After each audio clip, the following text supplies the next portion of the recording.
And there you go, folks. You can see that this thing works. I'm pretty shocked and surprised.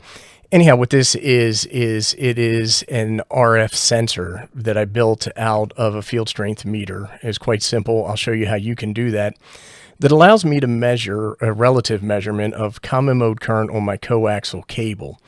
In this video, I'm going to show you how to build it, and then we're going to hook up a choke and show you that the choke actually attenuates that common mode current. All right, so let's talk a little bit about what we have here. So this is a rather cheap field strength meter, and what this does is it detects RF energy in the air around it via this antenna.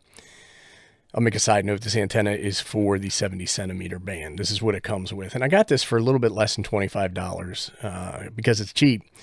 It works reasonably well, but what it does is it does relative measurements. It means it doesn't tell you exactly how much RF's in the air, but if you place this around an antenna, you can see if it's directional or not, and you can measure the difference between the two directions, and that way you can get a relative measurement, not an exact measurement. Let me go ahead and turn this baby on, and I know this has got a goofy antenna on it, but it was the closest one I could get. And I'm just going to go ahead and key this up, and then you can see that we're getting a little bit of a measurement here, and I can use this knob to go ahead and adjust the signal strength. And here's one that I built, and I'll have a video to this linked below, and you can check that video out and build your own if you want. But when I built it, one of the things was that I had to get this 3D printed part on here, and that was easy enough of a buddy who helped me design that. Actually, he designed it for me. And this is a little bit too big and too bulky for what I want to do. So when we make this into a common mode current tester, what I didn't want to do is have to 3D print a whole new design. And like I said, this was cheap, so I just bought this, and we're going to just use this housing for this particular project. So I hope it works. So for this project, what we're going to do is we're going to take this thing apart, and we're going to replace this antenna with this clip-on ferrite bead. And what we're going to do with this clip-on ferrite bead is that we're going to use some of this magnet wire, and this is 24 gauge wire. I think this is the smallest I have. It's what I saw in the parts box. And we're going to do 10 windings around here. And the idea is that you'll run coaxial cable through here. That energy on the outside of the coaxial cable, your common mode current, will couple with the transformer that we're going to build. It's going to be a 10-to-1 transformer. And that will feed that current into this device the same way this antenna does the RF energy. Got some Gorilla tape here because we're going to have to tape all this stuff together once we get it apart. Let me go ahead and open it up and let you see the guts.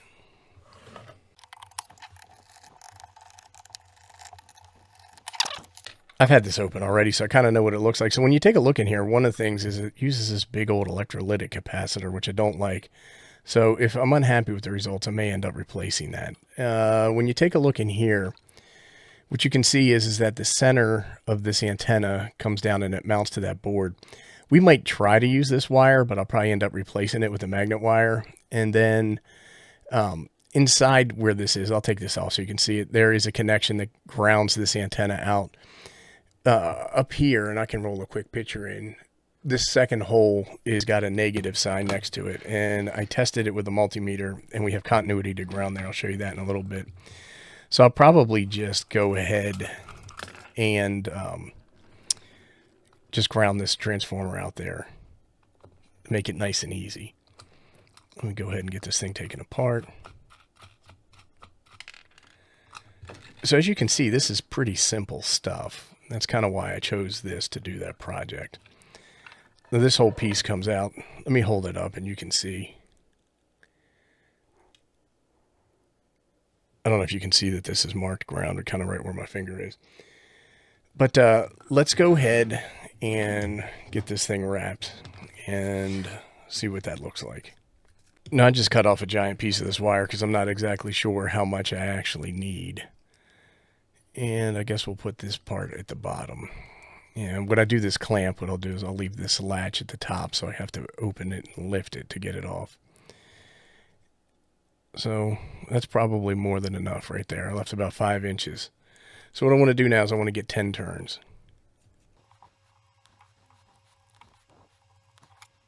And what we have is 10 turns. That was pretty easy. It's not exactly pretty, but I don't need it to be.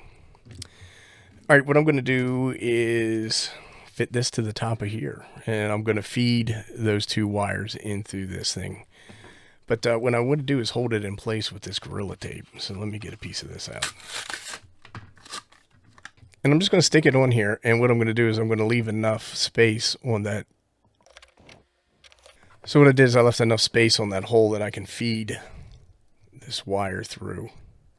Now that's on there, but that's not on there really good. So maybe I can figure something else out here. Now what I could do is I could put a piece of zip tie through here, but if I do that, I lose some of the space, and I don't necessarily want to do that.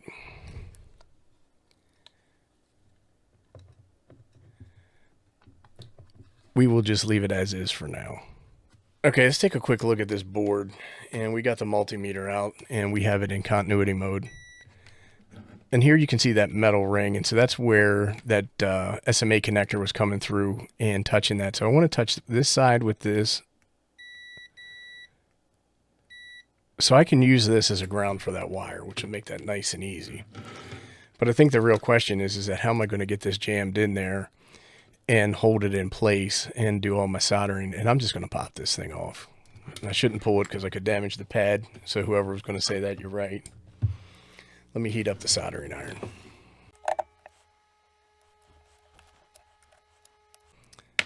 And it's off. Okay, so what I did here is I put some more of this double-sided tape on this, and that's how we'll mount that. And I'm probably going to mount it in this orientation so that this wire side is up, to make some of this soldering a little bit easier. Let me go ahead and get all this set up in here.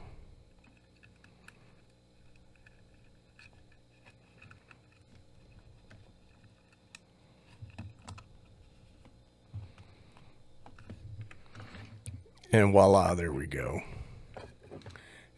I don't know if this thing's dried on here or not, but that's actually on there pretty good now. I'm sure I could pop it off if I really tried, though. Okay, so what I'm going to do, I trimmed this one off. I'm going to use this Dremel tool. And what I'm going to do is I'm going to kind of scrape off some of this magnet coating with this Dremel tool, which is a giant mess and it makes a lot of noise. So I'm going to do it off camera. All right, I think I said magnet coating and I meant enamel coating. So let's see if you can see what we did here. You can see that spot on this one right here. I scraped it off. And if I move this down, you should be able to see that this one is not wanting to cooperate. That one has been scraped off. So I'm going to go ahead and I'm going to solder these, and we're going to come back and we're going to take a look at the finished product. All right, and what you can see is we have one side of this soldered down to that negative pad that we talked about, and then we have the other side soldered down to where the antenna connector went. All in all, that went pretty easy. So what I'm going to do is I'm going to have a piece of solder in here. I need to take that out. What I'm going to do is I'm going to assemble this, and then we're going to test it out and see how well it works. But pretty simple project so far. That was pretty easy and painless, right? I probably do need to come up with a better solution for this top piece, but for testing purposes, I don't want to weld it down or anything like that. Okay, before we go out and test it, I just wanted to show everybody. Here it is all screwed back together. It's put together. There's some writing on here. I don't know exactly what it says. This meter looks like it's good for 100 kilohertz to 1 gigahertz. Not 100% sure about that. And then there's a bunch of writing on the back that I can't quite make out. I think it says subscribe to the TheSmokinApe channel. Adjustment point, and then we just run our coax through here, clamp it down, and we're ready to test. So this is the antenna that we're going to use to test our meter here.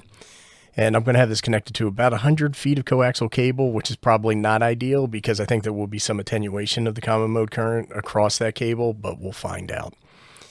Anyhow, this is a 9-to-1 random wire end-fed antenna that I built a long time ago. I'll link the video to the build for this in the notes below.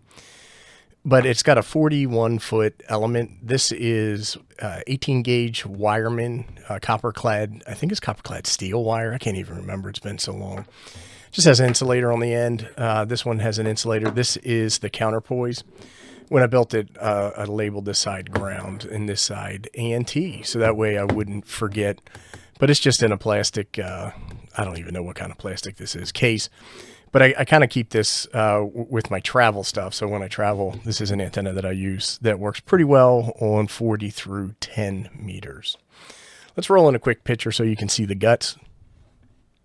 And here are the guts. And what we have is an FT, ferrite toroid, 240, 2.4 inches in diameter, mix 43 core. It has 9 trifilar, that means 3-wire wrap or winding around it. And the wire that I used is from a company called Remington, and it's PTFE or Teflon coated silver tinned stranded copper wire. And it's pretty nice, but it's super greasy and it's really slippery and hard to deal with. But pretty simple 9-to-1 build. It was easy to do. And like I said, there'll be a video link below if you're interested. All right, folks, so we're doing a little bit of FT8 on 20 meters, and we have the IC705 here, and I'm in wireless mode, and I'm connected to my laptop. And, well, I don't know if I can get this any better. Maybe that's a little bit better. But you can see when we transmit, this needle is moving here. Now, I have it turned most of the way up. But what that's doing is that's detecting common mode current on the line when we transmit. Let me move this so you can see the whole screen. But that's how we're set up. Right now we're receiving, we don't see anything. Then when we go to transmit, just give it a second. I think we have to wait 30 seconds here. There it goes. You can see the needle moving. So it works. Now we're only using 5 watts, and I have 100 feet of this RG8X. So I think if you put this out closer to your antenna, you would see a stronger signal, but it is what we have. I just have a little piece of RG213 running out of here, going into the back of my antenna tuner. Don't shame me, bro. It's an auto tuner. It's not a manual tuner. I just wanted to set this up quick.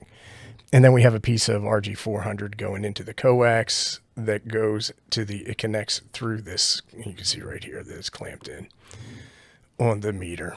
And let's get one more reading. All right, let's just do one more. And you can see when we transmit, there we have the reading. All right, what I'm going to do now is I'm going to stop transmitting, and I'm going to put the choke in line. Okay, we're back, and hopefully you can see everything okay. Let me pull this down. And we have our RG400 coming out of the back of the tuner. It's going through the bead that's clipped here into the choke, and then the choke goes out to my coaxial cable. Let's go ahead and transmit and see what happens. Okay, you can see right here where you're transmitting and the meter's not moving. So the choke works, blocking the RFI or the common mode current, and the meter works, detecting the common mode current. So folks, there you go. Successful project. If you have any questions, comments, suggestions, or recommendations, go ahead and post them below and I'll do my best to respond. As always, thank you for watching.